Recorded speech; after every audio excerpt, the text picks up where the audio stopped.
내 집은 무엇이기에 나를 여기까지 이르게 하셨나이까. 아멘.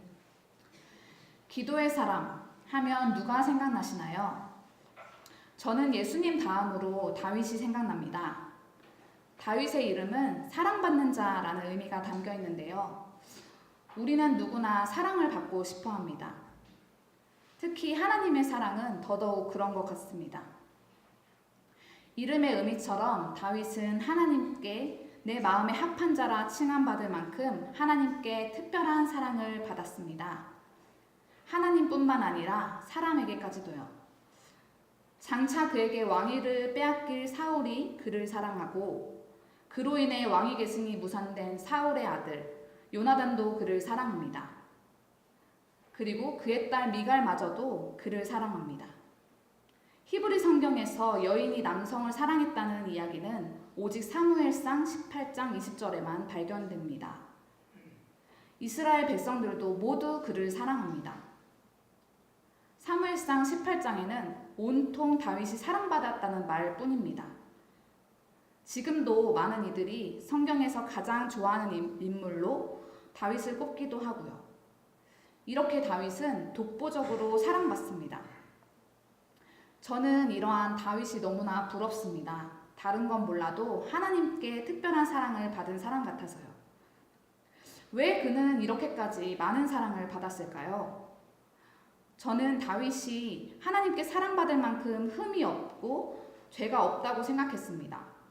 밧세바 사건 이외에는 흠이란 건 찾아볼 수 없는 것만 같은 다윗도 여러 가지 상처와 연약함이 있었습니다.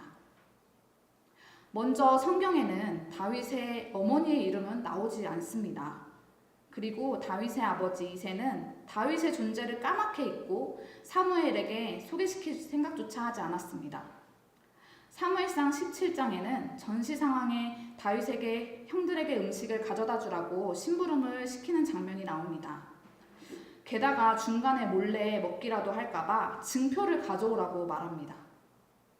얼마나 다윗을 우습게 보았길래 무거운 음식을 혼자 들게 하고 또 맨몸으로 전장에 아들을 보낼 수 있었을까요?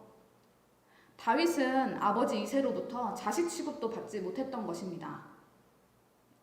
이렇게 아버지의 사랑을 받지 못한 다윗의 이 상처는 훗날 다윗이 자녀들을 대하는 모습에서 연약함으로 드러납니다. 암논을 죽이고 몇 년 동안 다윗을 만나지 못한 압살롬이 자기의 영향력 반경에는 사는 것을 허락하지만 그 이상으로 가까이 다가오지는 못하게 했습니다. 압살롬은 부자지간에 이렇게 냉랭한 관계는 못 참겠다며 결국 하인들을 시켜서 요압이 보리농사를 지어놓은 밭에 불을 지릅니다. 그렇게 요압을 통해 압살롬을 만나기로 한 다윗은 아버지로 그를 대하기보다 부하를 다루듯이 아들 압살롬을 대합니다. 사무엘하 14장 33절입니다. 요압이 왕께 나아가서 그에게 아뢰매 왕이 압살롬을 부르니 그가 왕께 나아가 그 앞에 얼굴을 땅에 대어 그에게 절하매 왕이 압살롬과 입을 맞추니라. 주어가 그의 아버지도 아니고 다윗도 아니고 왕으로 되어 있습니다. 이 한 절에 다윗을 지칭하는 말로 왕이라는 단어가 3번이나 쓰였습니다. 그렇다고 압살롬을 한 번에 만나준 것도 아니고 우여곡절 끝에 5년 만에 겨우 만났는데도 불구하고 마지못해 아들을 받아주는 미온적인 태도를 보이고 있습니다. 프랑스 철학자 미라보는 흔히 인간의 친구로 통합니다. 그는 절제되고도 친근한 말솜씨로 대중들을 사로잡은 사람입니다. 하지만 그의 인생 말년에 그의 아들로부터 신랄한 비판을 받고 있습니다. 그 아들은 이렇게 말했습니다. 아버지가 인간의 친구였는지는 몰라도 아내와 자녀들에게는 전혀 친구가 아니었습니다. 어쩌면 다윗의 아내와 자녀들도 동일한 탄식을 했을지도 모르겠습니다. 이 외에도 2012년 미국에서 가장 영향력 있는 랍비로 선정된 데이비드 울프는 다윗의 이중성에 대해서 드러냅니다. 다윗은 하나님과 정치적, 군사적 권력을 동시에 추구했으며 하나님을 신뢰하지만 한편으로는 주도 면밀하게 현실적인 대비책을 강구할 줄도 알았고 친밀한 관계에서도 열정과 냉대라는 두 극단을 오가기도 하며 무자비한 면도 있고 속임수에 능한 인물이었다고 말하고 있습니다. 저는 데이비드 울프의 글을 통해 다윗에게 묘한 동질감을 느꼈습니다. 말씀과 그리고 수많은 설교를 통해 만난 다윗은 밧세바 사건 외에는 완벽해 보이기만 했는데 그도 결국 우리와 같은 연약한 사람이기 때문입니다. 사실 하나님의 사랑에는 이유가 없고 조건이 없음에도 불구하고 인간적인 생각으로는 다윗이 모든 면에서 사랑받을 만한 사람이라고 생각했기 때문입니다. 그러나 다윗은 지금 함께 나눈 것처럼 우리와 같은 상처와 아픔, 연약함이 있는 사람이었습니다. 그럼에도 불구하고 천한 목동에서 왕이 되고 그 시대뿐만 아니라 성경에서 가장 많은 사건과 지면이 할애된 사람으로 기록될 수 있었던 이유는 다윗의 존재 자체의 위대함보다는 하나님이 붙들어 주시고 함께해 주셨기 때문일 것입니다. 하나님께서 다윗을 통해 우리에게 말씀하시고자 하시는 것은 무엇일까요? 오늘 본문을 통해서 알아가 보도록 하겠습니다. 오늘의 본문은 다윗의 감사 기도 내용입니다. 여호와 앞에라는 말은 하나님의 궤를 상징하는데요. 다윗이 기도한 곳이 그가 하나님의 궤를 두려고 예비해 놓은 장막입니다. 그리고 앉아서라고 번역된 헬라어는 앉다라는 뜻과 함께 머물다라는 뜻도 있습니다.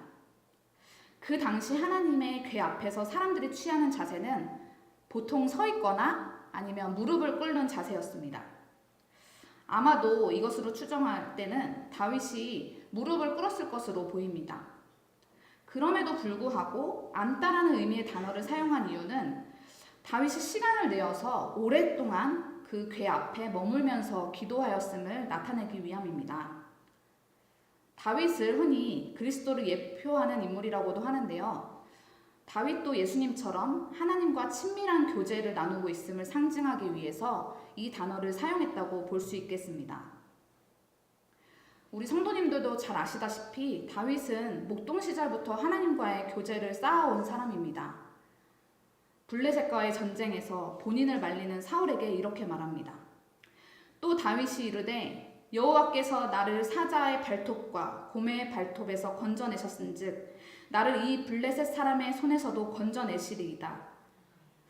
아버지의 양떼를 지킬 때 밤낮 맹수들로부터 자신을 보호하시고 친히 돌보시는 하나님을 경험했기 때문에 할 수 있던 말입니다.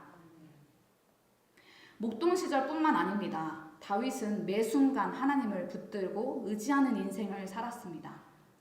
사무엘상 23장에 다윗이 그일라를 구원하러 갈 때에도 하나님께 묻습니다. 다윗이 여호와께 묻자와 이르되 다윗이 여호와께 다시 묻자온대. 이 외에도 다윗과 하나님의 친밀함을 엿볼 만한 구절이 참 많습니다. 다윗은 무언가를 얻기 위해 하나님과 교제하며 하나님께 기도한 사람이 아니었습니다. 다윗은 하나님 안에 살며 하나님 안에서 숨쉬었습니다. 주님이 내 안에, 내가 주님 안에 거하는 삶을 산 것입니다. 그는 하나님이 대신 살아주심을 경험한 사람입니다. 우리 성도님들은 어떤 친구가 좋으십니까? 자기가 필요할 때만 연락하고 자기가 필요할 때만 찾아와서 자기가 하고 싶은 말을 다 쏟아내고 가버리는 친구가 좋으십니까?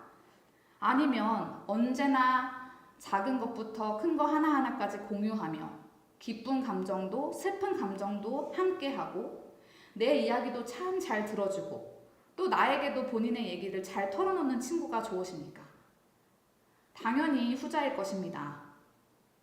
독일 목사이자 신학자인 보네퍼가 1928년 당시 22살 때 고등학생들에게 믿음의 본질에 대해서 강의한 적이 있습니다.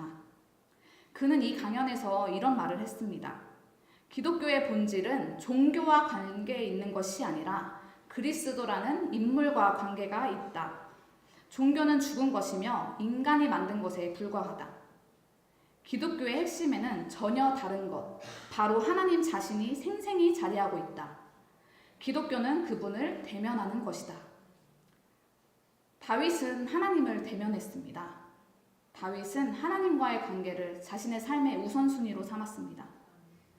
그는 삶 가운데 하나님의 은혜가 중단되지 않도록 간절히 구했습니다.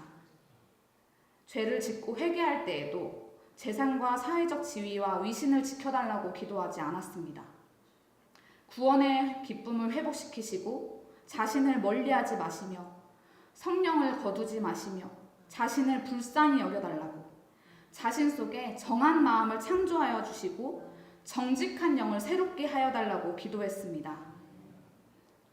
그가 그렇게 기도한 것은 자신의 삶이 하나님께 속해 있고 하나님의 영광을 드러내는 것이 사명인 줄을 알았기 때문입니다. 우리의 삶도 마찬가지입니다. 우리도 다윗처럼 하나님과의 관계를 우선순위로 삼고 여호와 앞에 들어가 앉아야 합니다. 여호와 앞에 들어가 앉을 곳이 어디일까요? 그곳은 예배당이 될 수도 있고 기도실이 될 수도 있습니다. 나의 침실이 될 수도 있습니다. 그곳은 그냥 내가 머문 그 어느 곳이든 될 수 있습니다. 혹은 내 내면의 자리일 수도 있습니다. 그곳에 그냥 털썩 주저앉아야 합니다. 아까 말씀드렸듯이 앉아서로 번역된 헬라어가 앉다라는 뜻과 함께 머물다라는 뜻도 있듯이 그곳에 그냥 가만히 앉아있는 것이 아니라 오랜 시간 머물러야 합니다. 오늘 담임 목사님께서 설교 때 해주신 말씀처럼 우리가 묶여 있어야 할 자리는 여호와 앞입니다. 여호와 앞에 묶여 있어야 합니다. 그럴 때 우리의 시끄러웠던 내면은 잠잠해지며 비로소 고요한 주님의 음성이 들려오기 시작합니다. 우리의 정돈되지 않았던 생각들이 정리가 되며 그 가운데 하나님의 지혜가 임합니다. 기도는 우리의 시선을 나 자신과 주변 환경에서 하나님께로 옮겨가게 합니다. 걱정과 근심이 사라지고 기쁨과 감사함이 넘치게 됩니다. 두려움이 담대함으로 바뀌는 역사가 일어납니다. 죄가 죄인 줄 모르던 우둔함이 먼지 같은 작은 죄에도 반응하는 민감함으로 바뀌어 회개하게 합니다. 복음의 감격이 되살아납니다. 하나님의 차고 넘치는 은혜를 고백하게 합니다. 기도가 그렇습니다. 기도가 주는 유익은 이 외에도 참 많습니다. 기도가 이렇게나 많은 유익을 주기 때문에 사단은 우리로 하여금 기도하지 못하게 합니다. 걱정, 근심을 통해 나를 짓누르고 나의 눈을 가리우고 기도하려고 앉으면 깜빡한 무언가가 생각나게 합니다. 별로 중요하지 않은 일로 집중을 흐트립니다. 갑자기 연락이 오기도 합니다. 사단도 기도의 유익을 알고 이렇게나 우리를 방해하는데 우리는 때때로 기도의 유익을 잊기도 하는 것 같습니다. 기도의 유익을 알고 있다면 우리는 기도하지 않을 수가 없습니다. 하나님이 우리에게 기도하라고 하신 것은 종교적으로 우리를 억압하기 위해서 하시는 것이 아니라 오히려 우리에게 자유를 주시기 위함입니다. 우리에게 하나님의 충만하신 능력을 누리게 하시기 위함입니다. 언젠가 왜 기도해야 되지? 하고 고민한 적이 있습니다. 기도를 안 해도 주어지는 은혜가 있고 기도를 해도 벌어지는 사건이 있는 것을 보면서 어린 마음에 그런 고민을 했습니다. 그래서 기도를 안 하고 버텨본 적도 있습니다. 그때 하나 깨달은 것이 있습니다. 하나님의 은혜는 우리의 어떠함, 즉 우리가 개인 경건 생활을 잘하고 못하고 기준으로 주어지는 것이 아니라 그냥 자격 없는 자에게 선물로 주어지는 것이라는 것을요. 그럼에도 불구하고 왜 기도가 필요할까요? 아까 말씀드린 것처럼 하나님과의 교제가 가장 큰 목적일 것입니다. 기도하지 않으면 사방팔방에 널려있는 하나님의 선물 같은 은혜를 발견하지 못한다는 것입니다. 기도한 자만이 영적인 눈이 열려 하나님의 선물을 발견하여 누릴 수 있습니다. 이것은 별거 아닌 것 같지만 전혀 다른 결과를 냅니다. 기도한 자는 하나님의 선물을 날마다 발견하며 누리며 감사를 고백하게 됩니다. 감사는 더 크고 많은 감사를 낳습니다. 그러나 기도하지 않은 자는 선물을 발견하지 못해 불평불만하며 감사할 줄 모릅니다. 선물로 주어졌음에도 불구하고 그게 선물인 줄도 모릅니다. 그런 사람의 삶이 어떻겠습니까? 이 두 사람의 삶은 차이가 날 수밖에 없습니다. 그리고 우리가 기도해야 한 가장 큰 이유 중에 하나는 바로 우리 예수님도 기도하셨기 때문입니다. 완전하신 하나님이신 동시에 완전한 인간이셨던 예수님도, 그리고 하나님 아버지와 연결되어 있으신 예수님도 기도하셨습니다. 성경 속에는 온통 예수님의 기도한 흔적이 담겨 있습니다. 누가복음 5장 16절 예수는 물러가사 한적한 곳에서 기도하시니라.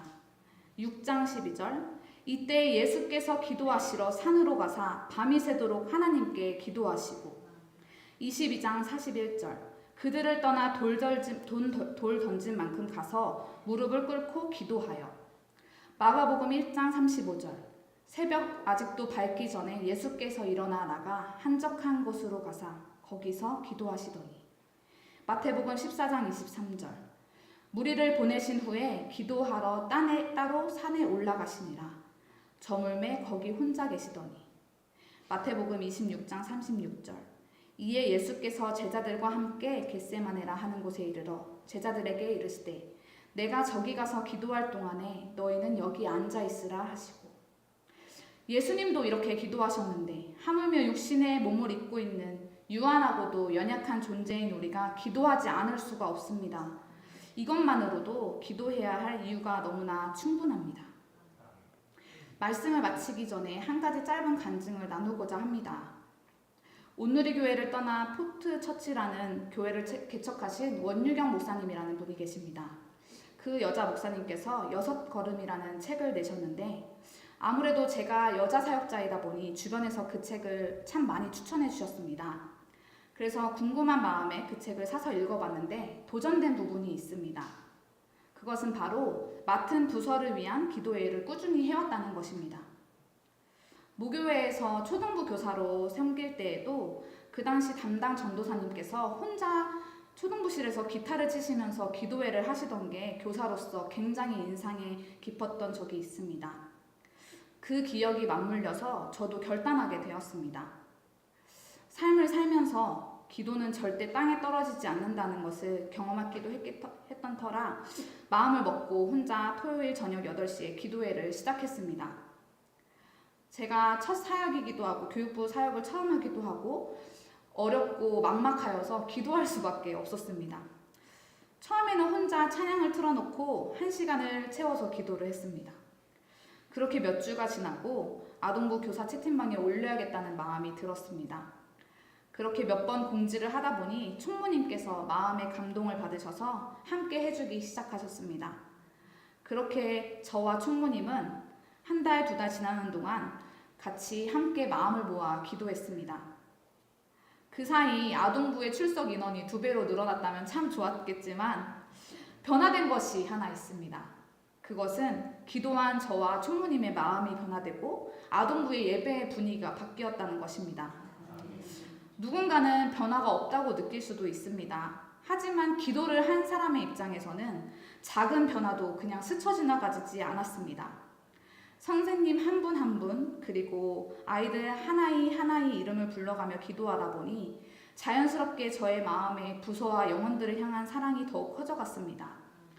예배 때는 찬양하는 아이들의 얼굴을 보는데 세상이 줄 수도 없고 세상에서 느낄 수 없는 기쁨과 감격함이 몰려왔습니다.